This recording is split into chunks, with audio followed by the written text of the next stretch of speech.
They say betrayal always comes from those closest to you. I used to scoff at that until the day I found the crimson lipstick smudge on a collar that wasn't mine. My name is Ethan Cole, and this is not just a story of heartbreak. It's a reckoning. I had always thought love was a solid foundation, like stone. My wife Lily and I had been married for 6 years.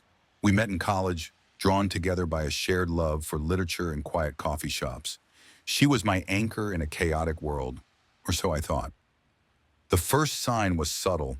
Her late-night phone calls under the guise of work emergencies became more frequent. She'd come home smelling a perfume I didn't recognize. Too floral, too deliberate.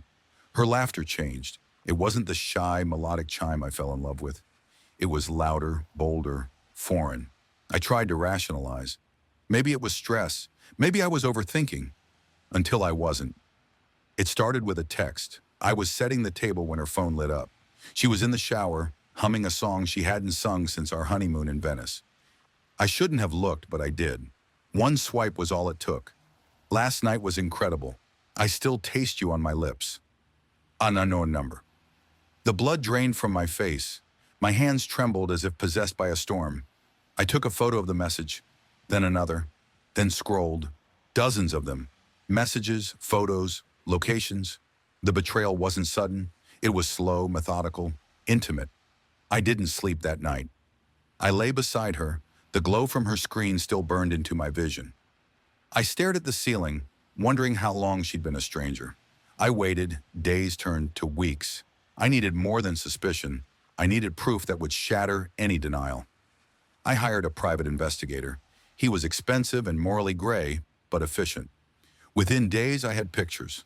Her wrapped around a man in a gray Audi, kissing outside a boutique hotel, her hands on his chest, his lips on her neck. His name was Darren, an architect, recently divorced, tall, charming, rich. I confronted Lily one evening over dinner. The house was too quiet. "Who's Darren?" I asked.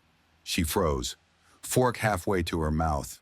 Her eyes flicked to mine, calculating, frightened. Don't lie." The dam broke. Tears fell. She claimed it was a mistake, that she felt alone, that I wasn't there emotionally, that Darren made her feel wanted. She begged. I didn't yell. I didn't cry. I stood, picked up my plate, and shattered it against the wall. The noise startled her. But it wasn't rage, it was clarity. I didn't leave. Not yet. Revenge isn't served best cold, it's sculpted. I played the doting husband, brought her flowers, took her on dates. In public, I smiled. In private, I planned.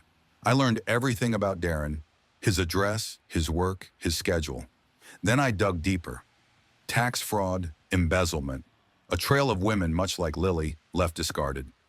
I sent anonymous tips to the authorities. I planted evidence in his car, USB drives, forged contracts, the kind of evidence that makes headlines. Within a month, Darren's firm was under federal investigation. Lily was losing him. I could see it in her eyes, the desperation. She clung to me more, tried to be the wife she used to be. But I wasn't the man she married anymore. I started recording our conversations. Carefully edited audio clips painted her as manipulative, cruel, unfaithful. I fed them to our mutual friends through anonymous emails. Her support network cracked. Friends stopped calling. Family grew distant.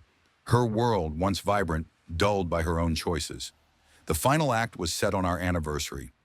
I invited our friends and family for a dinner, a celebration of 6 years. She wore a red dress, the same one from the photo with Darren. After dessert, I tapped my glass. Before we toast, I have something to share. A story about love, betrayal, and truth.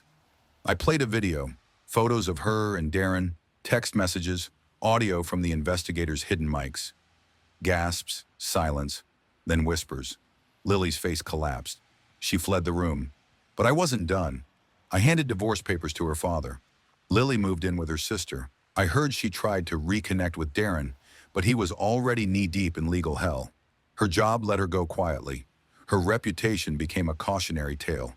She sent me letters, at first filled with guilt and sorrow, later bitterness, then finally silence. I kept one letter. The first, it read, "Ethan, I know I don't deserve forgiveness, but please know I loved you once. I still might. I just lost myself. I never replied. 6 months later, I took a solo trip to Iceland. The northern lights danced above me, green and purple waves in the sky. I stood beneath them and let the past burn out like a dying star. I started writing again. Stories, essays, a memoir. My pain turned into pages and pages into healing. One night at a reading, I met Ava. She laughed at my dry jokes and didn't flinch when I told her about Lily. She wasn't a bandage. She was a mirror, reflecting the pieces I thought I'd lost. We took it slow. Coffee dates, long walks, unspoken agreements to be gentle. One evening she asked, "Do you still love her?" "No," I said without hesitation. "But I remember loving who I thought she was." Ava nodded. That was enough. People still ask me why I didn't just walk away. Because some lessons must be permanent, some truths must echo, and some betrayals deserve an audience. You see, when you give someone your heart, they hold your power. When they shatter it, you reclaim it, or you become their shadow. I chose to be the storm, not to destroy, but to clear the skies for something better. And somewhere in the aftermath, I found myself again.